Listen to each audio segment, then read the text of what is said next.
চিনি জল করে দেবো? কিছু হয়নি, অনেকদিন বাদে খেলেছিস তাই হচ্ছে।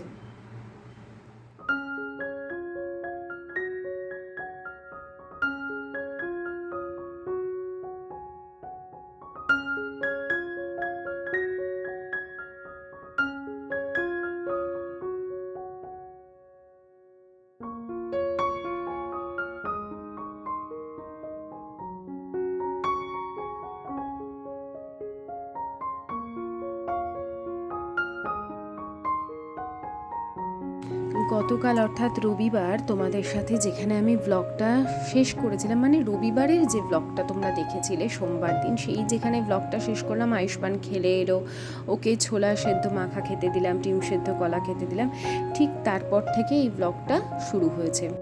এখনই বলছি আজকে ব্লগটাও সেভ করে রাখো, বা নিজেদের প্রোফাইলে শুধু নিজেদের জন্যই সেভ করে রাখো, কারণ পরে কিন্তু তোমাদের কাজে আসবে। এমন অনেক সময় হয় আমাদের ইচ্ছে করে আমরা নতুন কিছু ট্রাই করি, নতুন কিছু খাবার ট্রাই করি। হ্যাঁ, সবাই হয়তো সব সময় ঘরে ধোসা ইডলি বানায় না, কিন্তু কখনো কখনো তো ইচ্ছে হতেই পারে। তো সেই জন্য বলছি সেভ করে রাখার। দেখো কী অবস্থায় সেদিন এসেছিল। তো যাই হোক, আগে নিজের কাজের কথাটা বলে নিই ভিডিও শুরুর আগেই। এটা হচ্ছে ডিসানোর পাস্তালিশিয়াস। এমন কোনো ঘর নেই বা এমন কোনো বাচ্চা থেকে বড় নেই যারা ইদানিং পাস্তা খেতে ভালোবাসে না। আর আমরা যারা বাইরের খাবারগুলো অ্যাভয়েড করতে চাই তারা বাড়িতেই এইভাবে চিজ পাস্তা বা ভেজিটেবল পাস্তা বানিয়ে নিই। তার জন্য একটা বেস্ট অপশান হচ্ছে ডিসানোর এই পাস্তা। 100% দ্রুম হুইট দিয়ে তৈরি, নো কোলেস্ট্রল, নো ময়দা, নো আর্টিফিশিয়াল কালার, কোনো খারাপ জিনিস তো একেবারেই নেই। আর সবথেকে বড় কথা, আমাদের পেটে ময়দাটা যাচ্ছে না, এমনকি no sugar, zero cholesterol, no trans fat. তাহলে বুঝতেই পারছো ক্ষতি তো একেবারেই নেই। বড় থেকে ছোট সকলের জন্য বরঞ্চ এটা অনেক পুষ্টিকর। আমি ডেসক্রিপশন বক্সে লিঙ্ক দিয়ে দিচ্ছি, ঘরে বসে এই পাস্তা কিনে নিতে পারবে। সেই চা খেলাম, সেই থেকে বসে আছি 9টা অবধি। এখন এটা রাখবো। বসে বসে মোবাইল ঘাঁটলাম, সারাক্ষণ ভালো লাগে বলো তো? কাজ কাজ কাজ কাজ, আর ভালো লাগে না। এই রাত্রি এখন কাজকর্ম করব। চশমাটা পরেছি, একটু ভিশনে সমস্যা হচ্ছে, যখন ভিশনে সমস্যা হয় তখনই চশমাটা পরি। দাঁড়াও, এটাকে একটু বলি, এবারে একটু পড়তে বস রে, এবার একটু পড়তে বস। দেখ ভালো লাগে না, কিছু করার নেই, খেলাধুলা করেছো, পড়তে বসো। সারা জীবন, জীবন তো শুরুই হলো না। এখন নতুন নাটক করবে, নতুন নতুন নাটক।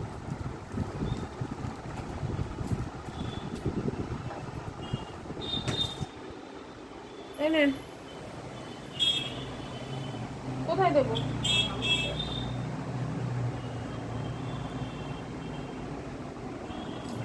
ওর বাবাও ওরকম ছিল, খেলে আসতো আর ফোন করে দিত, একটু বরফ বসিয়ে দাও, দুধের প্যাকেটের মধ্যে বরফ। তোমাদেরও আমি দেখিছি ওই ঘরে থাকতে, ওর বাবা খেলে এসেই ওই বরফ নিয়ে হাঁটুতে দিত। ওর বাবা তো হাঁটু অপারেশন না, তো এই এখন তো বাবা খেলতেও যায় না, আর খেলতে যায় না, নিজের কাজকর্ম প্রচুর চাপ পড়ে গেছে, যেটুকু থাকে এখন ঘরে থাকতে চায়। আর তাছাড়াও দেখো 40 বছর হয়ে গেছে, 44 বছর বয়স ওর বাবার এখন। ডাক্তারও বলেছিল ওকে যে যখন দাঁত তুলতে যেত তখন বলতো যে একটু হাঁটাহাঁটি করবে না করবে, তো বলতো যে আমি তখন মাঠে টাঠে যাই না। বলছে আর মাঠে যেতে হবে না, 40 বছর হয়ে গেছে, আর মাঠে ঘাটে গিয়ে লাভ নেই, দৌড়োদৌড়ি করবেন, কোথায় কি প্রবলেম হবে, তার থেকে হাঁটুন, সকালবেলা হাঁটলেও যথেষ্ট কাজ দেবে। এমনিতে এটা ওই ডাক্তারই বলেছিলেন, যেহেতু ওরা ভীষণ, আর আশিসের ওরা অ্যাকচুয়ালি প্রফেশনাল ছিল। তো সেদিন ওই আয়ুষ্মানের বন্ধুর বাবার, ওর বাবাও আয়ুষ্মানের বন্ধু আছে, তার বাবাও ফুটবলার ছিল, খুব বড় ফুটবলার। তারও খেলা ওই বন্ধ হয়েছে পরে, এখন বিজনেস করে।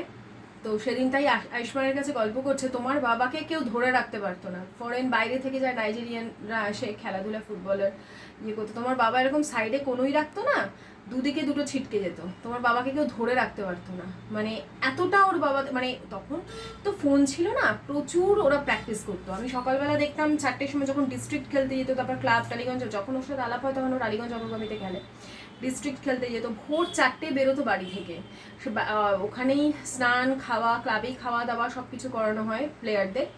তো তো সব কিছু করে দুপুরবেলা বাড়িতে যখন সব সেরে আসতো, এসে ঘুম দিয়ে আবার 4টের সময় বিকেলবেলা উঠে আবার মাঠে নিজেরা প্র্যাকটিস করতে যেত। ওদের ডেডিকেশন, ওদের পাওয়ার, স্ট্যামিনা আলাদা লেভেলের ছিল। এখনকার বাচ্চারা মোবাইল দেখবে না প্র্যাকটিস করবে, একদম মানে কি বলবো। তাই বলছি সেদিনকারে যে ওই মাঝখানে ওদের একটা সিলেকশনের ব্যাপার ছিল, আমরা রবীন্দ্র সরোবরে সব গেছিলাম না মায়েরা, তো ওই বেশ কিছু ছেলেরা এসেছিল ওই তোমার দক্ষিণ 24 পরগনার দিক থেকে। ওদের পায়ের কাপ মার্শাল কি, ওরা নিজেরাই গল্প করছে, বলছে আমরা তো কাকিমা আমরা ম্যাক্সিমাম টাইমে খেলাধুলা করি, স্কুলে যাই ওখানেও খেলি, মানে গল্প করছে। তারপরে এরকম গল্পের ছলে আর কি বলছে, পায়ের মাসেলস মনে হচ্ছে একটাও পায়ের মধ্যে দিলে ওর পাটা যাবে, এরকম ব্যাপার। তা বলছে আমরা তো খেলাধুলা সবসময় খেলাধুলার মধ্যেই থাকি, ওরাই সিলেক্ট হলো। তো এটাই হচ্ছে ব্যাপার। তুমি যত আশিস বলছে আমরাও ওরকমই ছিলাম, পড়াশোনা সাইডে, আগে খেলাধুলার দিকে স্কুল থেকে ছুটি নিয়ে চলে আসতাম, প্র্যাকটিস আছে, এখানে যাব, সিলেকশনের জন্য যেতে হবে। তাও বাবা বলছিল রবীন্দ্র সরোবর না কোথায় একটা যেন প্র্যাকটিসে গেছিল, 20 জন ছেলের সরি কয়েক হাজার, মানে 12-14 হাজার ছেলে এসছে, 12-14 হাজার না 1200-1400 ছেলে এসছে, তার মধ্যে মাত্র 12টা ছেলেকে নেওয়া হয়েছে।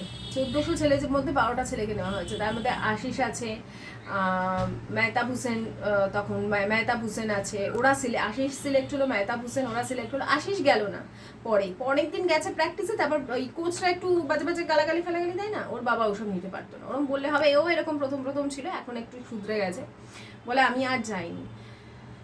তো এই হচ্ছে যখন ওর গল্পগুলো শুনি ওর বাবাকে, তাই ও আয়ুষ্মান খুব খেলাধুলা ভালোবাসে, কিন্তু সত্যি কথা বলতে ওদের সেই সময়টা নেই, বুঝতে পেরেছ? গাটা গরম গরম লাগছে কিন্তু তোর, বুঝেছিস? যা টয়লেট করে জল খাম, জল দিচ্ছি, জল দেবো, নুন চিনি জল করে দেবো। কিছু হয়নি, অনেকদিন বাদে খেলেছিস তাই হচ্ছে।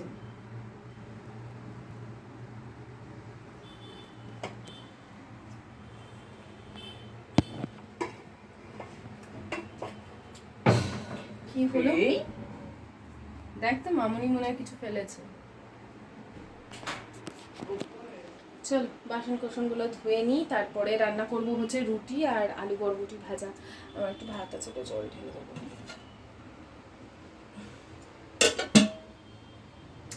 আশিসকে ফোন করে দিই, কয়েকটা জিনিস আনতে হবে। চাল আর ডালের ব্যাটার বেশ কিছুটা আছে, ওই ইডলি করেছিলাম, এবার কালকে হচ্ছে একাদশী, কালকে তো ভাত খেতে পারবে না, তো সেই জন্য আমি ভাবলাম যে রাত্রিবেলা ধোসা করে নিই। কিছু না একটু আলু সেদ্ধ করেছি ওই ধোসার পুরটা দেওয়ার জন্য, আর সাম্বার খুবই অল্প পরিমাণে আছে, খুবই অল্প পরিমাণে, তো ওই জন্য আলুর পুরটা করলাম। আর ভাবছি একটু টমেটো বাদামা নিয়েছি, ওই দিয়ে একটুখানি চাটনি মতন করব। হ্যাঁ, আর আলুর পুর আর ধোসা এই। তো ধোসার ব্যাটার কিভাবে আমি করি তোমাদের তো শেয়ার করেই দিয়েছি, আলুটা খালি সেদ্ধ করে নিলাম।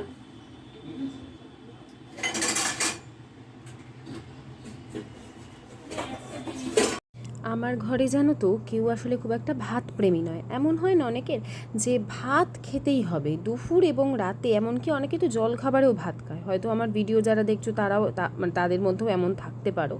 তো আমরা আবার খুব একটা ভাত প্রেমী না, আমাদের সকালবেলা জল খাবারে রুটি হলে ভালো কেন, রুটি সচরাচর হয়, খুব কালে ভদ্রে লুচি পরোটা হয়, আর রাতেও আমাদের রুটিটাই হয়। আবার কখনো কখনো কি হয়, আমরা রুটি রাত্রেবেলা না খেয়ে চাউমিন কি এই ধরনের ধোসা ইডলি, ভাতটা খেলে শুধুমাত্র ওই দুপুরবেলাটাই ভাত খাই। তো ওই জন্য নিত্য নতুন রান্নাবান্না আমার ঘরে হতেই থাকে, আর এক্সপেরিমেন্টও আমি করতে ভালোবাসি, মানে এইগুলোই তো এখন আমার কাজ। তার উপরে ভিডিও বানাই, নতুন নতুন কিছু জিনিস যখন নিজে শিখি এবং তোমাদের সঙ্গে সেগুলো শেয়ার করি, আমার মনের একটা আলাদাই আনন্দ হয় এবং মনে হয় না আমি নিজেও কিছু শিখলাম। আমি যখন ভিডিও বানাতাম না, আমি তখনও এমন কিছু কিছু জিনিস শিখতাম, এমন কিছু কিছু জিনিস করতাম যেগুলো আমার সংসারে কাজে আরও মন এনে দিয়েছে। যাই হোক, এর মধ্যে দেখো সর্ষের তেল দিয়েছি, কারি পাতা দিলাম, সর্ষে দিলাম, গোটা সর্ষে যেটা কালো, আর তার সাথে দিয়েছি পেঁয়াজ দিয়েছি, দিয়ে ভালো করে ভেজে নিয়েছি, আর কিছুটা কাঁচা বাদাম দিয়ে দিয়েছিলাম। সেটাকে যতক্ষণ না ভাজা হচ্ছে এটাকে একটু অল্প আছে ভাজবো। এই ছোট্ট কড়াইটা নিয়েছি, এই কারণেই এই ছোটো কড়াইটা নিয়েছি, বা এই কালো কড়াইগুলো নিই তার কারণ এক তো পোড়ে কম, আর পুড়লেও ভালো কড়াইগুলো তো কালো হয়ে যাওয়ার চান্স থাকে না আবার, আর সব থেকে বড়ো কথা ছোটোটা নিলাম এই কারণে যে মাজতে সুবিধা হবে। এরপরে বেশ কিছুটা সাম্বার মশলা দিলাম। দেখলে তো আমার কতটা সাম্বার মশলা ঘরে কেনা থাকে, কারণ এই রান্নাগুলো আমার হয়।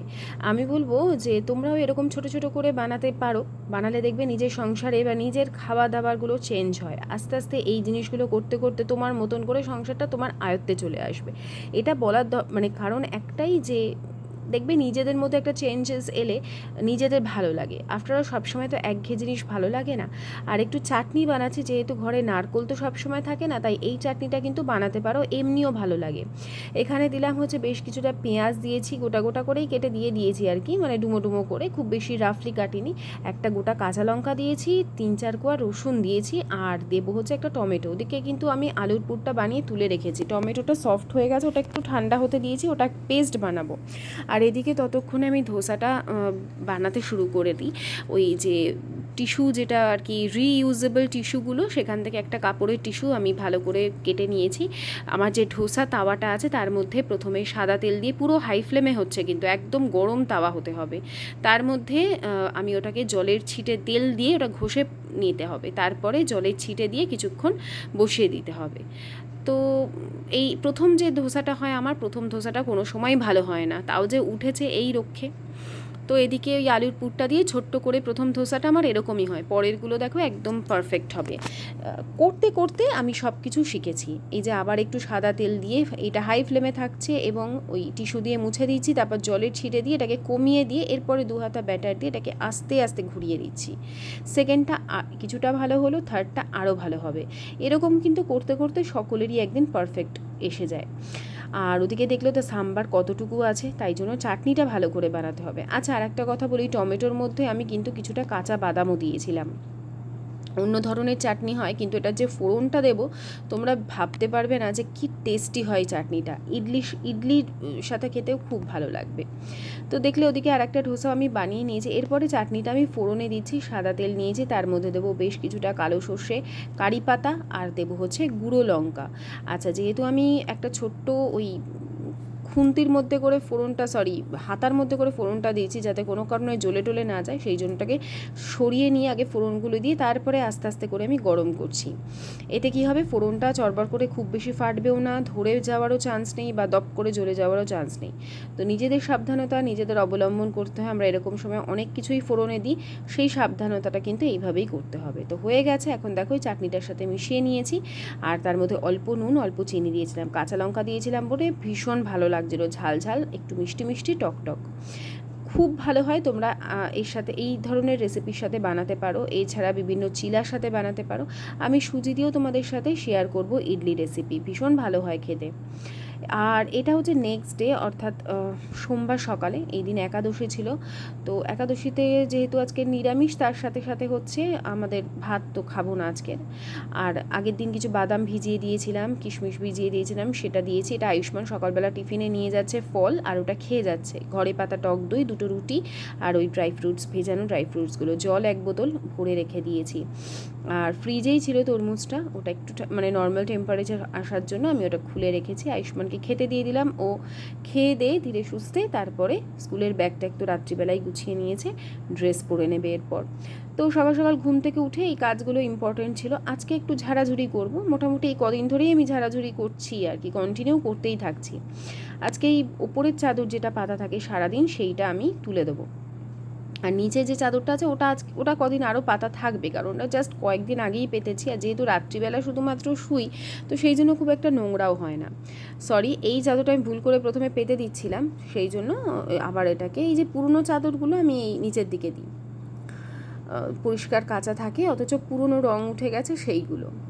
তো ভালো করে তোষকটা না আজকে ঝেড়েছি, ওই ঝাঁটা দিয়ে ভালো করে ঝেড়ে পরিষ্কার করেছি। মাঝে মাঝে এই তোষকটা নিয়ে গিয়ে রোদে দিতে পারলে ভালো হয়, কিন্তু আমার পক্ষে তো আর একা নিয়ে যাওয়া সম্ভব না। যখন সকালবেলা আমি বিছানা করি তখন আশিস থাকে না, তো ওই জন্য এইরকম ওপর দিয়ে আমি পরিষ্কার করে ঝেড়ে নিই। তারপরে প্রথমে একটা চাদর পাতি, যেটা রাত্রিবেলা শোবো, আর তারপরে আজকে এই পরিষ্কার কাঁচা চাদরটা পেতেছি। এই চাদরের সাথে কোনো রকম বালিশের কভার ছিল না, তো যে পুরনো কভারগুলো বালিশের আছে আমি সেগুলোই পাতবো, মানে পরাবো। আজকে তোমাদের সাথে একটা ওই পালাজো যদি পুরনো থাকে, তোমরা সুতির পালাজো দিয়েও করতে পারো, সিল্কের পালাজো দিয়েও করতে পারো। আমি একটা চট জলদি তোমাদের সাথে কোলবালিশের কভার শেয়ার করব।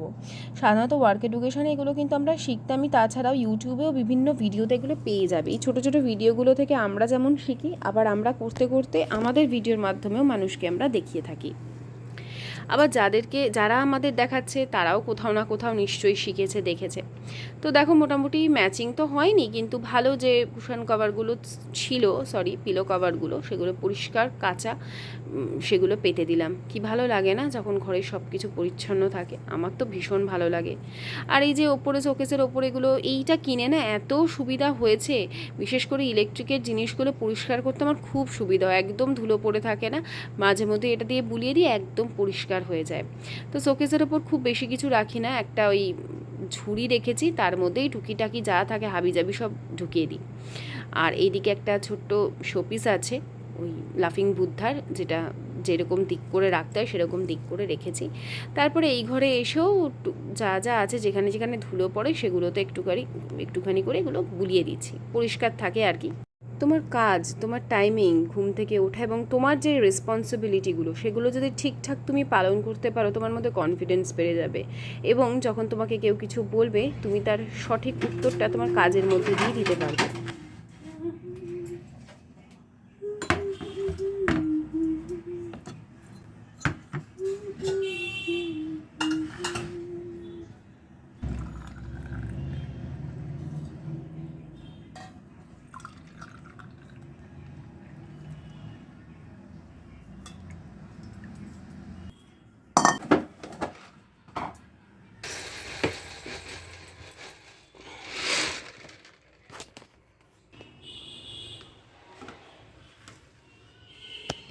বাইরে জামা কাপড়ের ক্যাবিনেটটা পরিষ্কার করছিলাম, ক্লাটার ফ্রি করছি, যা যা পুরনো জামা কাপড় আছে সব বাতিল করছি।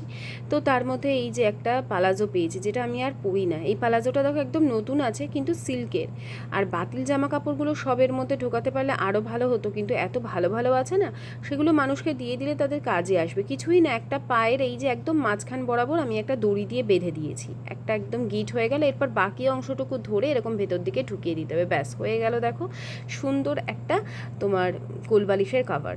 আবার তোমরা রিপিট করে দেখে নিতে পারো। এর মধ্যে যে কটা ছিল আমি আপাতত দিলাম জাস্ট তোমাদের দেখাবার জন্য, আরও দিতে পারলে আরও সুন্দর শেপটা হতো। এছাড়াও এর মধ্যে তোমরা মশারি রেখে দিতে পারো, বা এমন কোনো চাদর বা ছোটো ছোটো ধরো কাপড়ের টুকরো এর মধ্যে করে বস্তা করে রেখে দিতে পারো।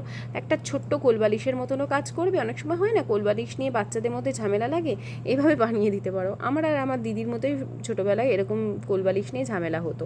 তারপরে আয়ুষ্মান আর আমার মধ্যে হতো, তখন দুটো কোলবালিশ বানাতেই হয়েছে। যাই হোক, আজকে তো নীল ষষ্ঠী ছিল, কিন্তু এবার তো আমি পুজো দিতে পারবো না, কিন্তু সোমবার যেরকম মহাদেবকে আমি প্রত্যেক সোমবার পুজো করি, সেরকমভাবেই পুজো করেছি। আর তোমাদেরকে একটু দর্শন না করালে তো মনটা ভালো লাগে না, তাই একটু দর্শন করালাম। ধূপ ধুনো, তারপরে কর্পূর জ্বালিয়ে আজকে মহাদেবের আরতি করেছি, পরিচ্ছন্ন পরিষ্কার করে সব পুজো পাঠ সারলাম। তো এই দেখো গরম গরম পরোটা ভেজে নিয়ে এলাম, একদম ময়দার। সাথে দেখো আমার অবস্থা, যে হারে আজকে গরম, মনে হচ্ছে না আমি পুরো স্নান করে গেছি। দাঁড়াও লাইটটা জ্বালাই, দেখো অবস্থা। আর তার সাথে খাবার জন্য কি করেছি দেখো। ও কি গেম করছিস? এই দেখো করেছি ছোলার ডাল ঘন ঘন করে, আর করেছি হচ্ছে ভেন্ডি আলু ভাজা। তো চেষ্টা করলাম একটা শান্তিপূর্ণ ব্লগ তোমাদের সাথে শেয়ার করতে। কেমন লাগলো অবশ্যই কমেন্ট করে জানিও। আর হ্যাঁ, লাইক করো, অবশ্যই কমেন্ট করো, কিন্তু তোমরা কমেন্ট না করলে আমার একদম ভালো লাগে না। আজকের মতো বিদায় নিচ্ছি, টাটা।